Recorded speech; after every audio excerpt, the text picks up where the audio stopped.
Shinji wakare no tame o hojimeru tame ni shakushu suru. Hello, everyone. Welcome to the first ever episode of the podcast that doesn't even have a name yet. I am your host, John Whitberg. I'm here with my very, very, very special guest, my dear friend and brother and comrade in arms, Tim Seabury, also known as Jack Flynn. This has been a long time coming. Been trying to get this to happen for probably a year now. And with that, I yield the floor to my guest. Hey, y'all. Good to be here, John. First of all, thank you for having me and for taking the time out of your busy schedule to do this interview. I'm very happy to be here and to discuss the SSP and my involvement in it and our involvement in it and the bigger picture and what's coming as well. Yeah. Okay, so where did we say we were going to start? Can't even remember now. You're the interviewer. You pick a subject and we'll go there. How would you like to? I guess the bloodline that we belong to. Okay. Sounds good. Yeah. All right. Are we gonna start with the Earth side bloodline, or are we gonna start with top side bloodline? I mean, they're pretty much the same. I guess start with our father, because that's where it all ultimately leads back to. Okay. Yes. Well, the old man, Chuck. So Sigmund, I was Viper, etc. Yep. All those names, whatever you want to call it, you can find them in Hollywood. You can probably find them in music. Pretty much find them anywhere and everywhere out there. He left quite the trail for everybody to follow, trail of breadcrumbs. So our father, Sigmund Chuck, old man, he's Anunnaki. Some people say he's Enki, or at least a clone of Enki himself, which is one of the three Anunnaki brothers that came here from Nibiru to establish their kingdom and dominance on this planet right around, I don't know, John, what, around 500,000 years ago? Something like that, yeah. Somewhere around there. He started at Montauk. We're his kids, you know.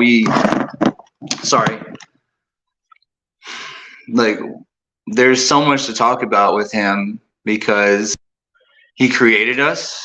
You know, he made us who we are, what we are. I guess I could go back to what I remember on Mars, because what I remember was I was a contract between the Mars Germans and the Thuban Draco Empire. And old man was a sperm donor, and one of the main, I'd say, liaisons between projects and the Thuban Empire. Murata is her name. She was the egg donor. And she was an egg donor for, I think, quite a few of us, to be honest now. That's kind of starting to come out. I believe she was there on the moon when the Mars Germans showed up and made the contract with them and made the deal with them to basically, they would trade their people for technology, for weapons, ships, whatever they needed, in exchange for a treaty that would allow them to invade Mars and take Mars for the Mars Germans and take Mars for the Germans and establish their kingdom and their supposed right to rule on Mars.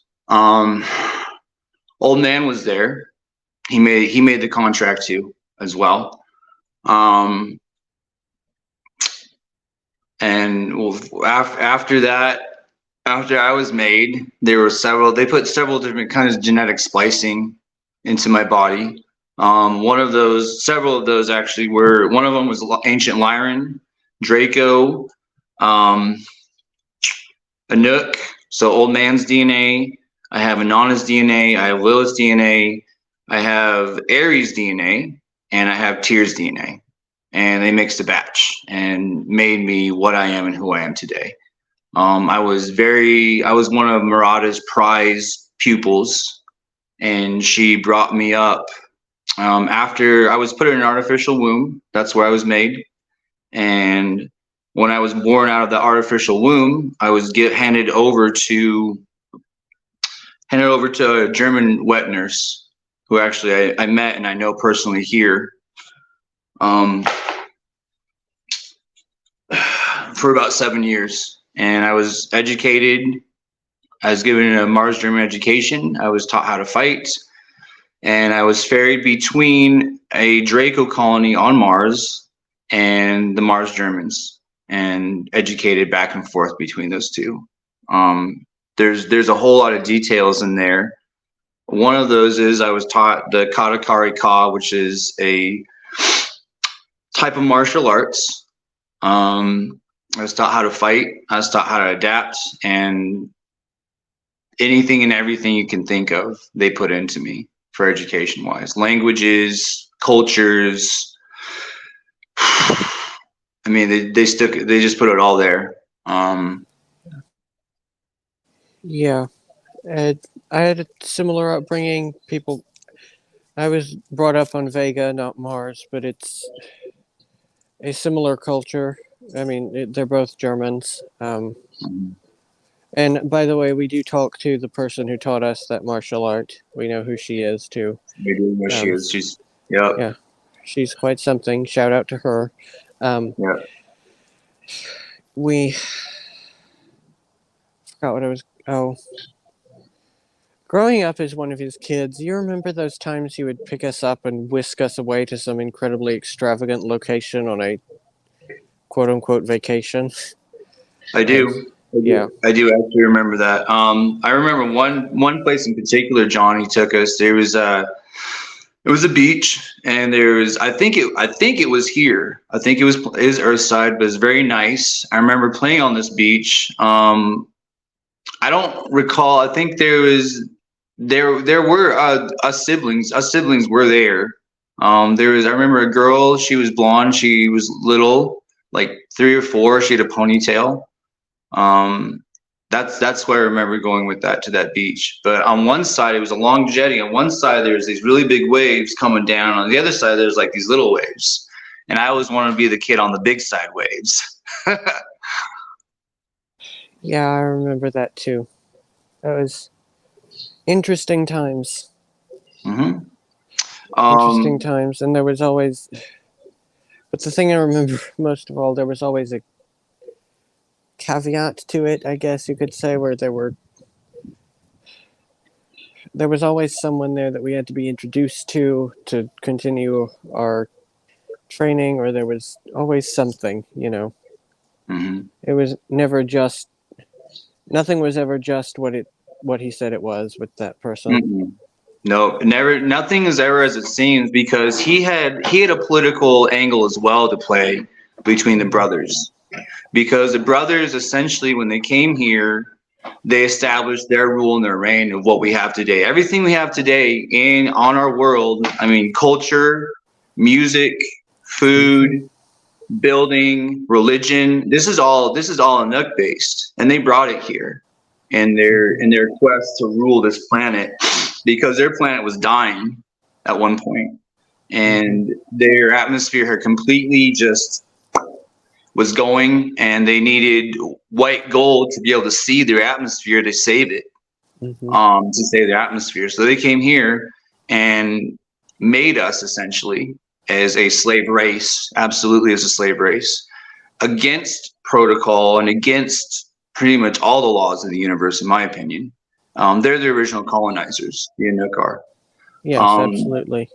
Yes. They are responsible for the wars we have, for the history we have, for the loss of life we have, for what we have today in an established government and in a controlled environment, in cahoots with more than just one alien species, including the Thuban Draco Empire, the Greys from the Zeta Reticuli system, negative Nordics, you name it. They're the ones who are running our government. Mm-hmm. And old man Old Man was playing the game just like everybody else was. Yeah. The reason why he didn't stop projects and why he messed with us so hard was because of his ego. He had such a giant ego. He could have stopped everything. He could have stopped us from being raped at Montauk. He could have stopped the whole thing at Montauk, but he didn't because he didn't want to get outside help. Yeah. Instead, he used us as his pawns in every way, shape, form, and possible in order to beat his brothers in the game. Yeah. And about the Montauk thing, he did. That's kind of where I come into it. Well, where my alter Kyle comes into it, where Old Man bought him. He'd known him since his childhood, but he bought him after he was converted into a cybernetic body by Arasaka Robotics, which we will get to. But that was his first inroad at Montauk, was sending him there to spy 3 years before the Junior incident and the fall of the Nichols regime, is what I call it. That was his into that, and how he knew, I'm not sure. Probably he had a chronovisor in one of his many estates that he owned across the galaxy, with under different names, usually under the names of whatever woman he was with on said planet. He really got around.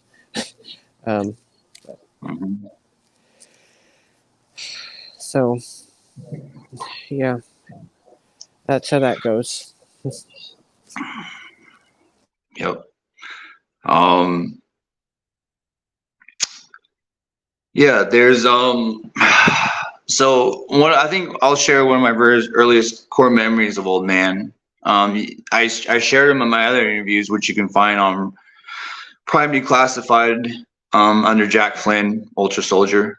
But one of my earliest core memories of Old Man was I was a kid, and I remember I was living in Tacoma with my parents, who are actually, my dad is CIA and he's Project Phoenix. And my mom was involved with it as well. But I was about 2.5 years old, and there was this parking garage I remember that we used to go to. And it was like the lower level, and you can kind of see, like the old parking garages, they have those big wide like open windows you could see out, without glass. But like the interior was all dark. I remember it was always dark. And my mom took me there, and my older brother, and Old Man was there. Now the Old Man, I recall, I couldn't see his face. But he had a fedora on, like a black trench coat, pretty much all black. And he always brought candy for his kids, and we called him the Candy Man. And that happened more than once. Yeah. If you said his name 5 times in a mirror, would he show up? Oh yeah, probably. He definitely would show up. Yeah.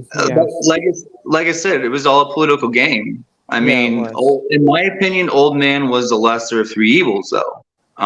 Because Set, you definitely don't want to be a part of, and Lil, he's the fucking worst, in my opinion. Yeah, we could do an entire show just about that. Yeah, we could do an entire show about Old Man, about the brothers, legit, because they are responsible for so much shit in projects, and for so many children being kidnapped and raped and being taken out. And in cahoots with the United States government and the Mars Germans. The United States government we have now is actually in cahoots with the Mars Germans and the Thuban Draco Empire, which also is in cahoots with the NATO and UN. They're all playing the little political game to take over the planet, and it's controlled opposition. You got one side, you got Set, which is Satan, which is the dark side of religion, which you see in the Illuminati and the families now. You have Enlil, which started the Abrahamic religions, which never stopped fighting when they came out. And you have Enki, who claims to be the mastermind progenitor of the entire human race and responsible for us, supposedly, who is Old Man's, who Old Man is a clone of, and none of them are good. None of them are right, and they think they have the right to rule, divine rule on this planet, and they don't. None of them do. Yeah. None of them do. No, none of them do. So they used us, yeah, and they keep did. using us, and Yeah, they keep using us. You and I were gone last night. Like we were, yeah. I kind of remember that. Yeah, and they're using our children. I have my son, who we refer to as Julius in my community, and they use him, and I can't make them stop, and I sometimes have to just watch as things are done around him and to him, and it sucks. Mm-hmm. It sucks. This entire system sucks. And yeah. So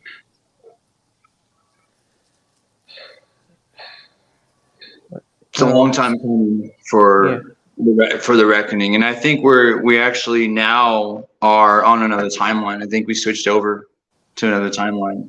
And before we continue, John, I'd like to just let everybody know here that's going to be watching this, that I was recently poisoned by Murata of the Thuban Draco Empire. And the reason that happened is because she had plans for me to be a liaison to bring the Thuban Empire to Earth. And I spat in her face and I walked away from that. Last Sunday, I was poisoned by her. And because she is connected to projects and the military industrial complex and liaison, I blame them and I blame her for poisoning me. She put something on my right kidney, and it was I believe it was a quantum radiation implant that she bought to kill me. And it made me very sick. The Sunday before last, I woke up and I started throwing up this clear fluid, and I threw up for about 20 minutes and it wouldn't stop. And I got really sick. I had to leave to go on job training in another city. And it just steadily got worse. I lost about 18 pounds in about a week and a half. Good God, I didn't know it was that bad. Yeah, it was, and I was dying. I could feel it, and I knew I was dying. And another thing, I've just been really targeted ever since my interviews last November. I've had implants popping in my body, which leaves corrosion that I can feel like going down into my body. I can feel it in my stomach. I can feel it all over my body where these implants were from the United States military, because I served in the United States military and the United States Army as well. I'm gonna out the United States Army and the United States government and say they did this and projects did this, because they don't want me speaking out and coming out and telling about this and exposing the CIA. The CIA tried to kill me. Alphabet agencies, all of them. They don't want me speaking out. They don't want me talking. I've been targeted at work. I've been targeted in my life.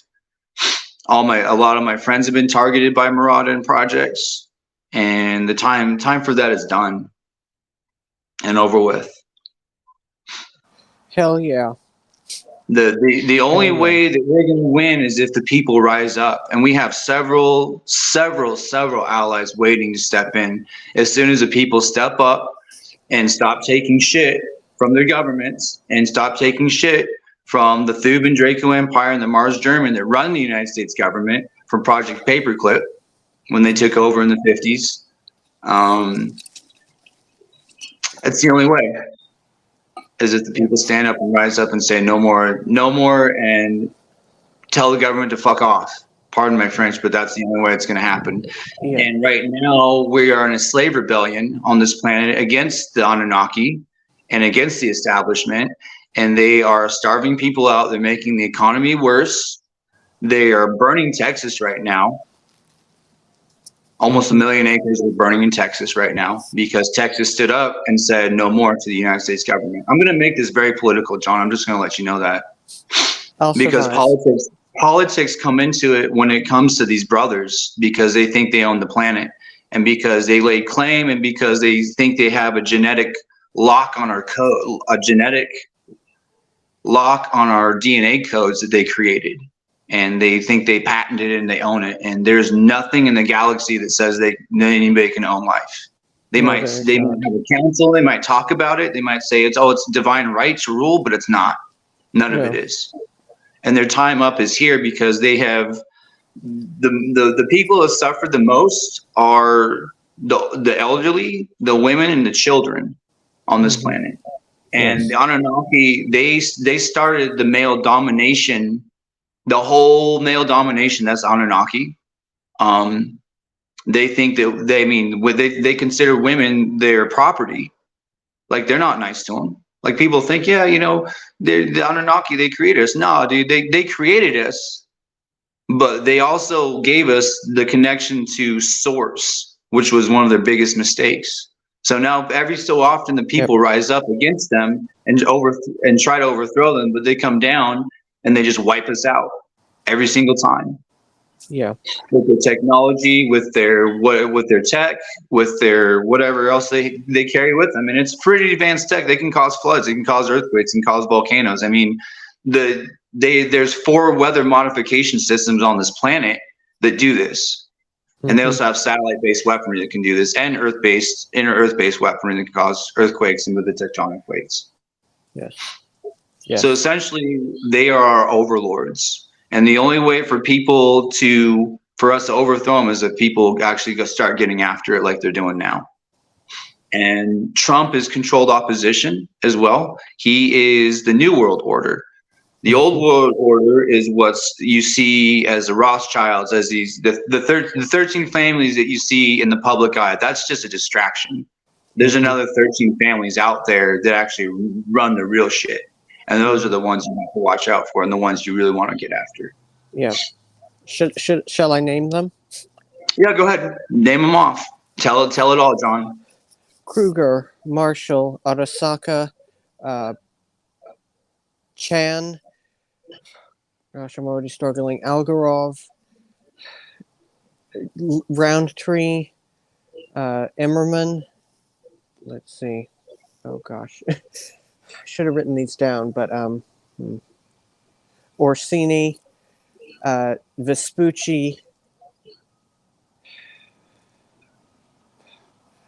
Fernandez, and there's 3 more. Help me out here.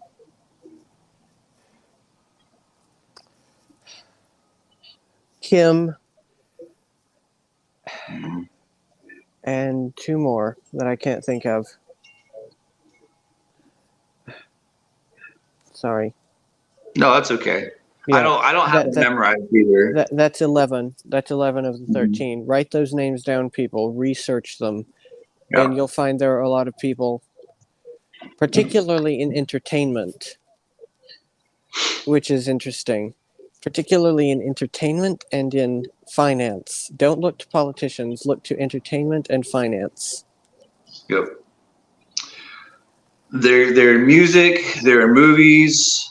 As you know, John, I mean, they just the breakaway.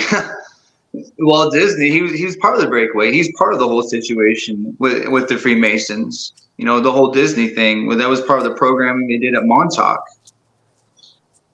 Were the Disney movies and the music. As part of MK Ultra. I mean, it was all part of the constructs that they put on our brains to make us manifest evil and bullshit timelines and monsters for mind control at the deepest level that goes into the etheric, that goes into your different dimensional levels of who you are. And that's all Draco stuff. Because the Dracos can do constructs in your brain and make you think that it's your mind doing it, but it's really not. It's them putting it in your head and you manifesting shit.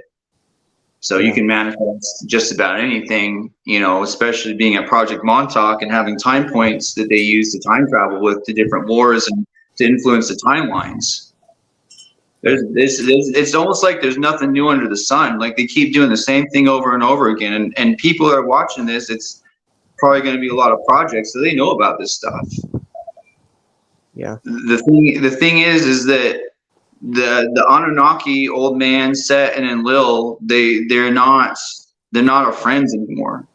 And I'm telling people this because we need to stand up and fight back, and we need to go after the establishment and take it down. And the only way to do that is if we unite together and we stand up and we say no more, and we actually unite hands, unite arms, and fight back. We are super soldiers. We're psychics. We have abilities, 3D, kinetic, psionic, but they keep targeting us and keep separating us because they're afraid of us, because they made us. And they're like, well, you're going to bite the hand that feeds you. They made us. This is what the reckoning was all about, because we broke out of the timeline. Well, we have it on good authority that the Montauk timeline has been broken, that the AI is going down right now as we speak. The AT&T is scrambling to get their communications back up because they can't. They're like, it would have been up if it was pretend. They wouldn't be just pretending. This isn't an inside job. This is actual shit going down right now. Yeah. That our people and our allies are doing. Yeah.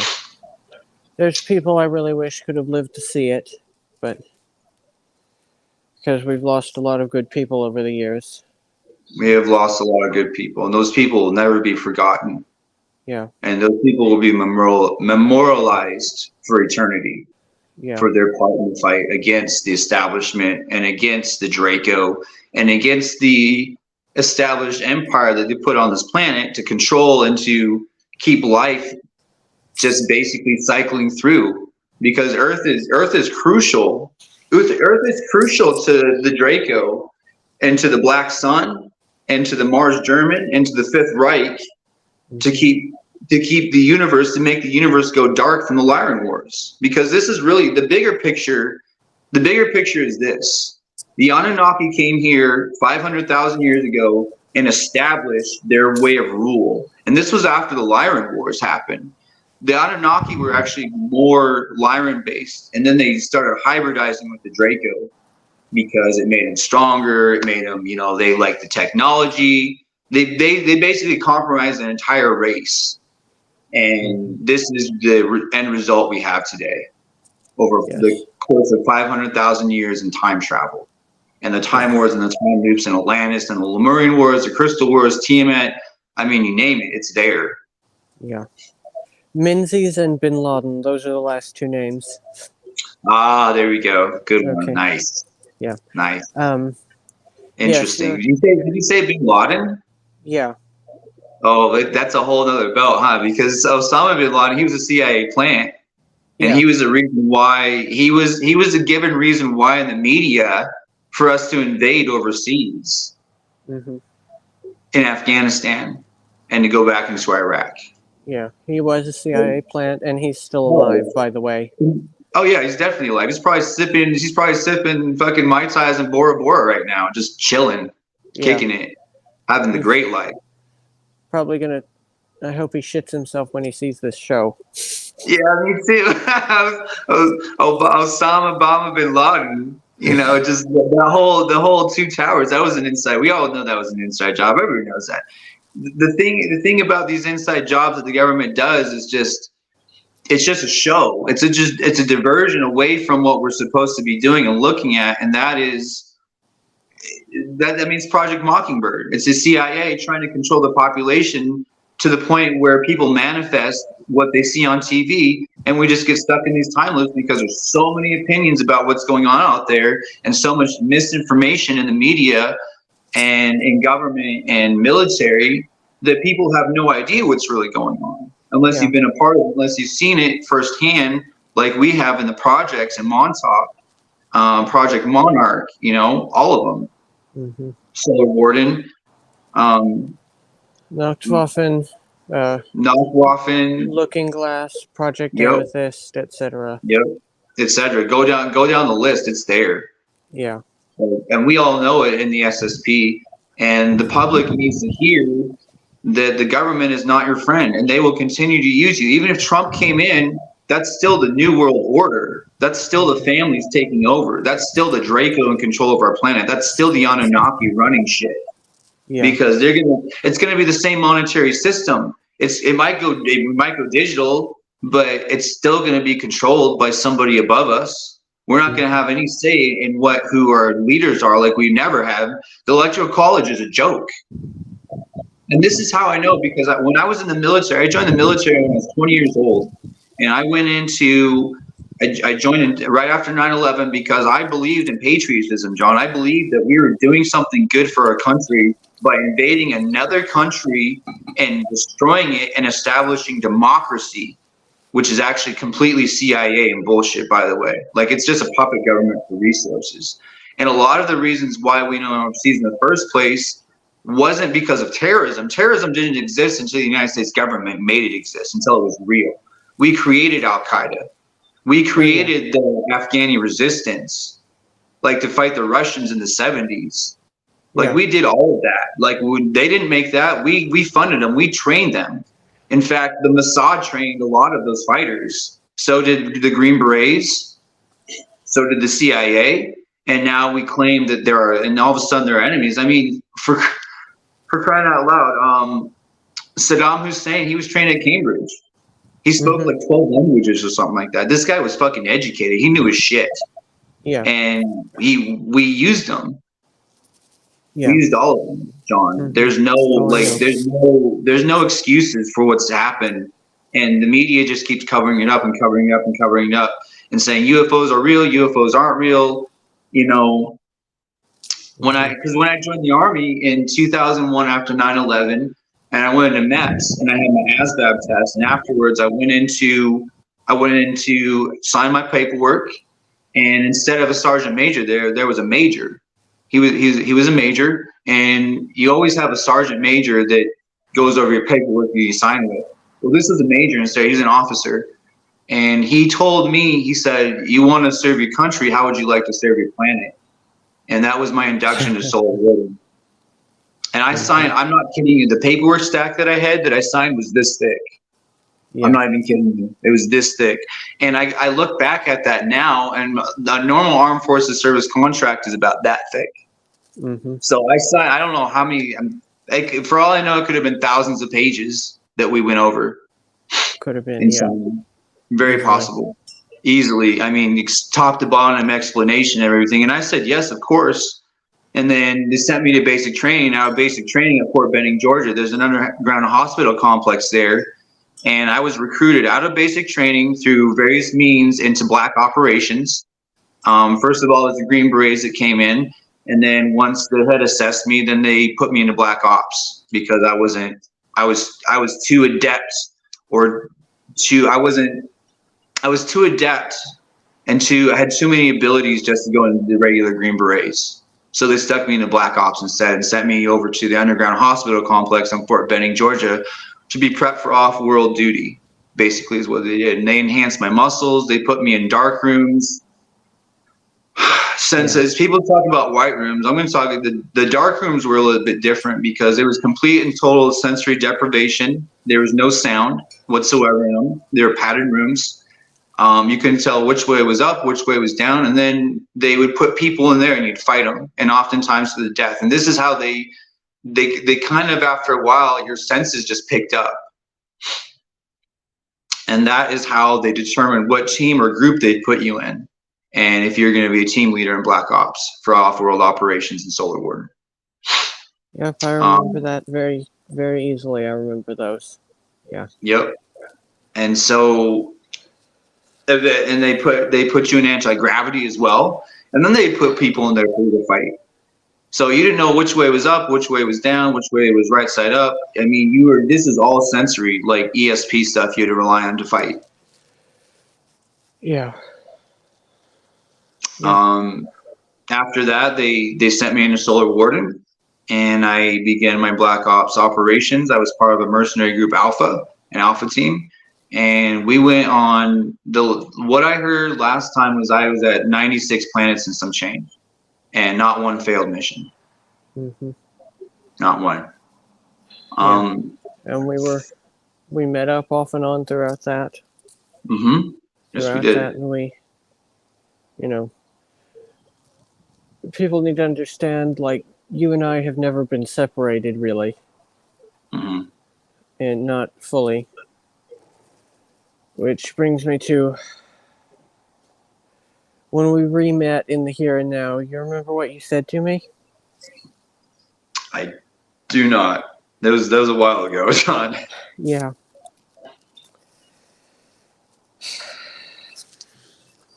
You said after all this time I hadn't hoped you might still be alive.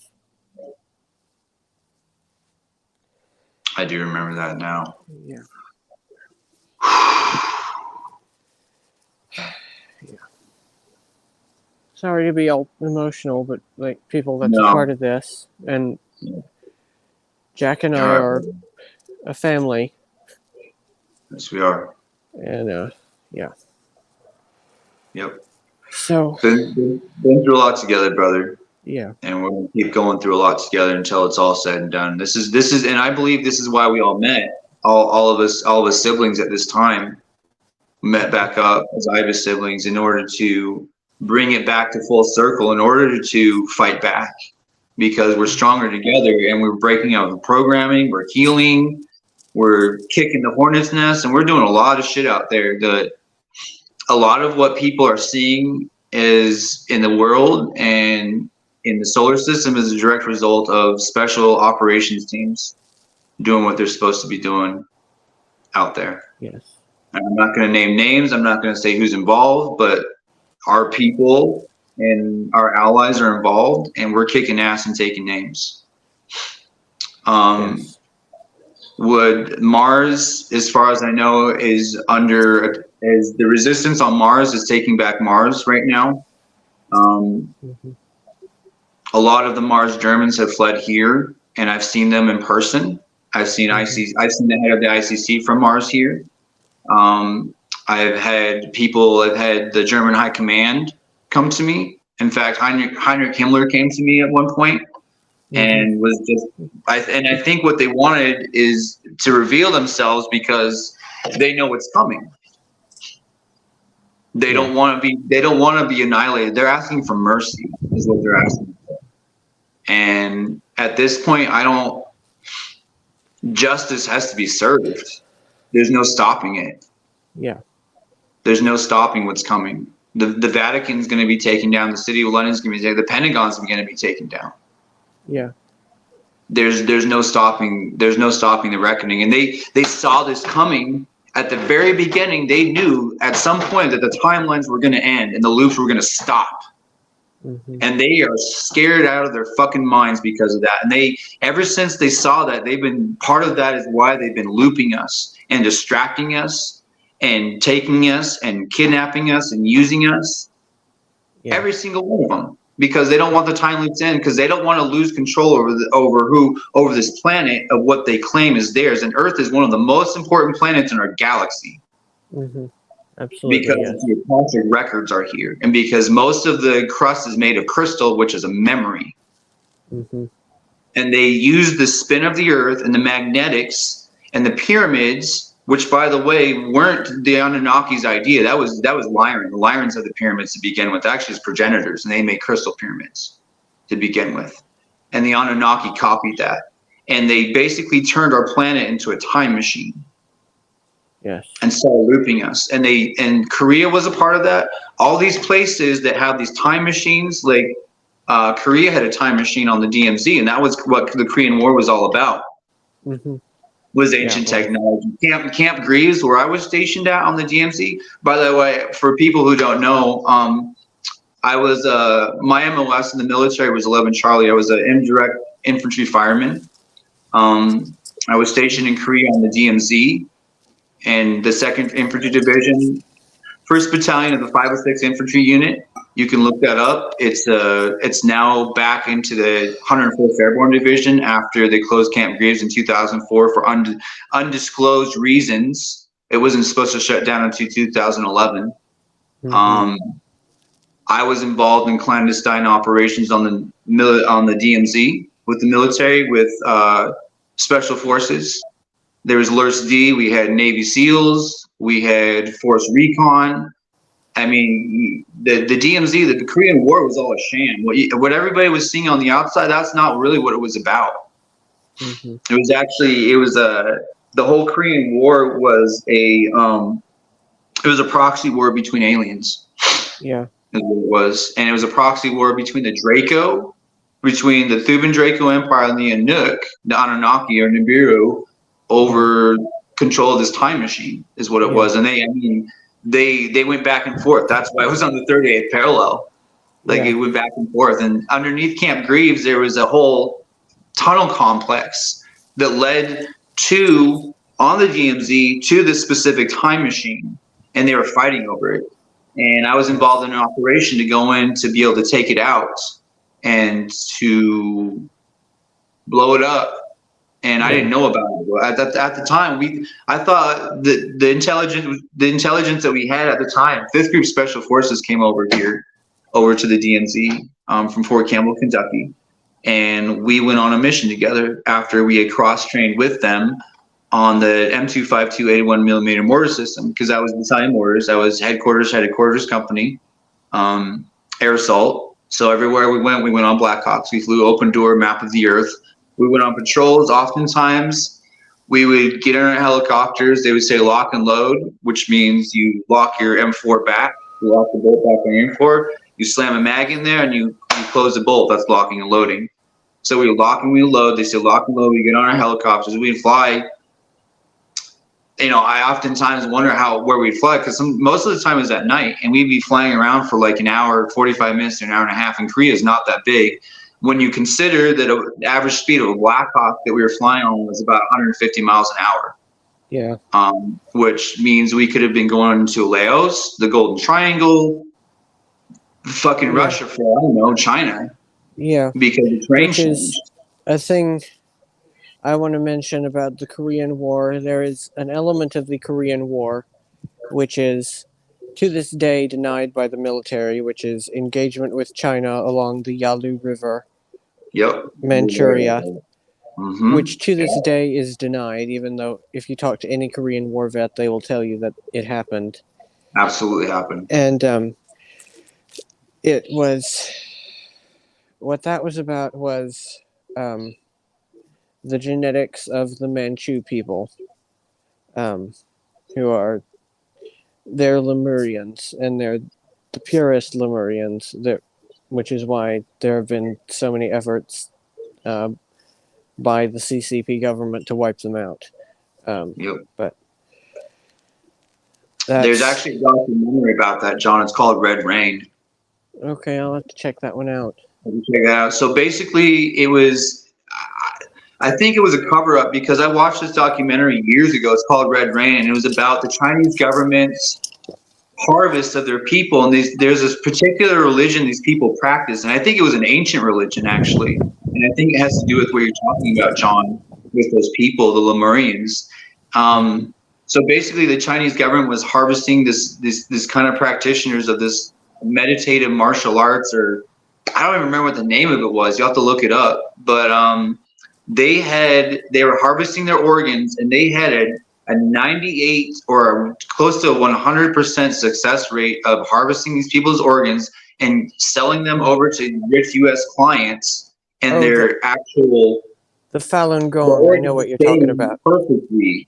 The organs staying perfectly and not having any issues with the transplants whatsoever. Mm-hmm. And the Chinese government would sell them for millions of dollars to rich U.S. clients. And they're probably still doing it. You know? I guarantee they haven't stopped. And the documentary, again, is called Red Rain. You can look it up. I don't know if it's still in print. I found it at the library is where I found it at. Okay. I will have to look that one up. That sounds quite interesting. So going back to the DMZ, it was a time machine, and I think they have several time machines on the planet because of the spin of the planet, because of the crystals in our crust, and because of the magnetic sphere that we have to keep us in time loops and keep us locked in like almost like the whole planet being locked in a time bubble, and to keep looping us around and around. Notice everything's clockwise. Nothing's counterclockwise. Everything's going one direction. Counterclockwise and see what happens. Science experiment. Go backwards. Okay. Or just stop it altogether. Okay. Well, Okay, let's see here. What else? I guess we probably should talk about Montauk. Okay. Let's talk Okay, about Montauk. yeah. You want to start, or you want me to start? Okay, I'll say what my earliest memory of Montauk was. So my earliest memory of Montauk was actually arriving there, and I believe we were on a tram from Washington State, and we ended up in a tunnel, and we ended up on a bus, and we came out of this tunnel, and I remember it was one of those old Bluebird buses that you see from the 50s. And this in particular one, I think it was silver and black on the outside, and it wasn't a regular driver. It was like some kind of a clone or bot or something that drove us there. And I remember pulling around into this area, and there was like kind of a glass like bus stop, and it was glass here, and there was some concrete steps going down. An old man was standing there, and my memory of old man was he was average height. Wasn't in particular, he had glasses on. I think he had a mustache, and he had like a button-down shirt, and he's wearing sunglasses at night. That's what it was. That's what really got me, was the sunglasses, because you couldn't see his eyes. And he took us off the bus and took us down like this kind of like this little bunker down into where they billeted us to start out with. That's what I remember. Yeah, okay, that sounds about right. That sounds... I'm trying to think of a timeline of when...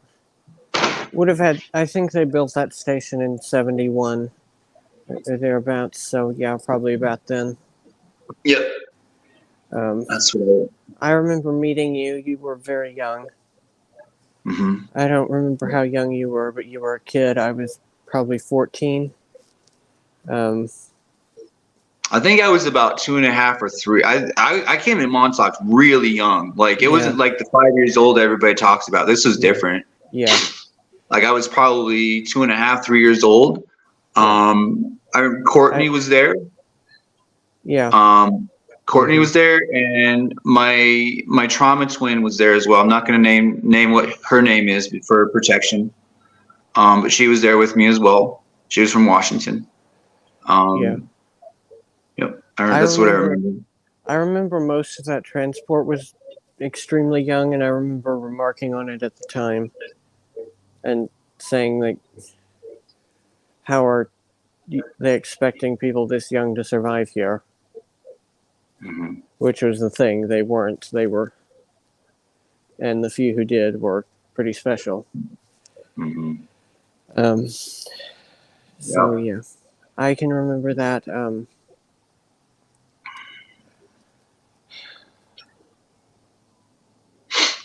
me see what else. I have this issue where I think of things really well before a show, and then when it comes back around, I forget them again. It's okay. Yeah. I remember the chair. So I remember this room at Montauk, and I believe there's 2 chairs. So the chair that I remember, I don't remember like always sitting in that dental chair that people talk about. The chair I remember the most was this big kind of stone like room, high ceilings. There was a light in the middle of the room on top, and I don't think it was a light bulb. I think it was just shining down on this throne, and it was an old throne, and it was stone or metal. And I remember sitting there, and there was these Dracos in the background, and they were assessing kids as they came in. And they had like this table in front, and you sit in this chair, and they put something on your head, and you look at, they would have like an object here, like an apple or a cup, and you would focus on that, and you would basically manifest what you saw as a solid object next to the object they had put there. That's what I remember. That's an interesting one. Okay. Yeah. Well, it's triggering me a little bit. I'd never specifically remembered that, but yeah. Mm-hmm. I remember there's an assessment, and I don't know if it was for the special kids that you talk about, or old man's kids, or just somewhere where they did testing, like there was away from it. But there was specific. I remember there's a big ass Draco sitting in the background. There was a room big enough for a Draco to stand in. to watch everybody who came in and do that and assess. And if you failed, then he would then eat you. Yep. Mm-hmm. Yep. Just swallow you fucking whole, dude. Just. Yeah. Yep. And that was it. You were done. Like, yep. On to the next one. I did it. I survived, obviously. Yeah. For me, it was an apple. It was a red delicious apple, and it was a ceramic cup. That's what I remember. Okay. Just a plain ceramic cup. Okay. Yeah. Well, I don't remember being in the chair. I remember being in the cage room next to the chair room. And I remember people being... All day they would just be wheeling bodies out of there from kids who had died in the chair. Yep. All day long.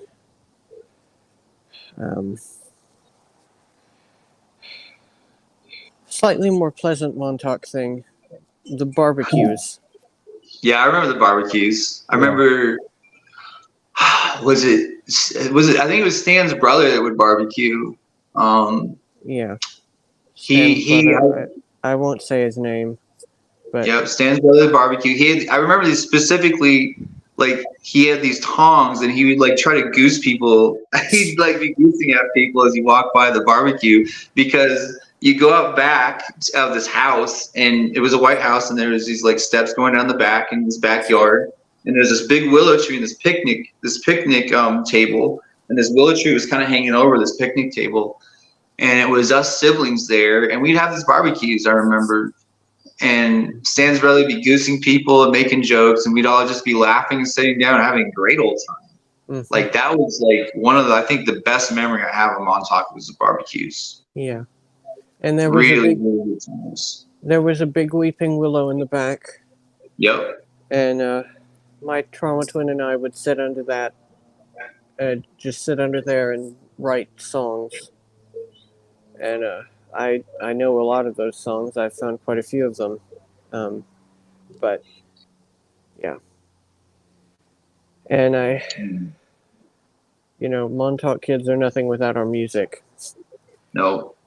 We could not survive. I think it saved our lives, to be honest. Yeah. In a lot of ways. Because the frequency, I think we figured out a way of frequency to be able to heal ourselves, and also to deprogram from a lot of the shit they put on us. And I think a lot of the reason why we are today was because of the music we had at Montauk. Yeah. Because of the frequency, and because frequency works with abilities. Yeah. And that's basically what abilities are. You control your abilities with your emotions. And if you have no emotional control, you have no emotional control of your abilities. You have no control of your abilities at all. Yeah. Somewhere Over the Rainbow? Mm-hmm. Of course, I remember that song. Yeah, that's a Montauk song. That's a map to Asgard, is what that is. Oh, well, I had no idea. Really, that's the Bifrost? Wow.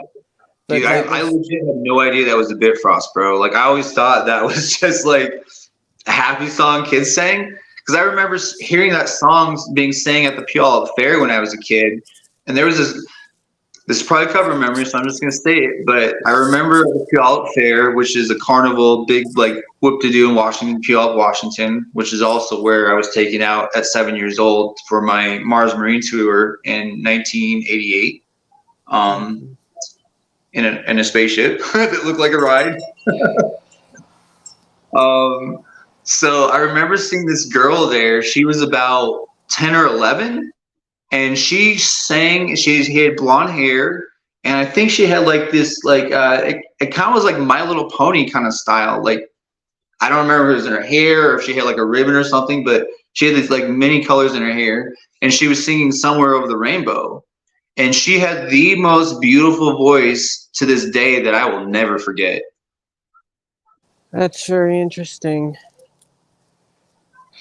Very interesting. Yep. I remember her, like, very specifically. We're coming up on the 1 hour mark. So I need to stop the recording, and I'll go start another one and send you another link. Sounds good. Okay, I'll see you in a little bit. Okay. All right.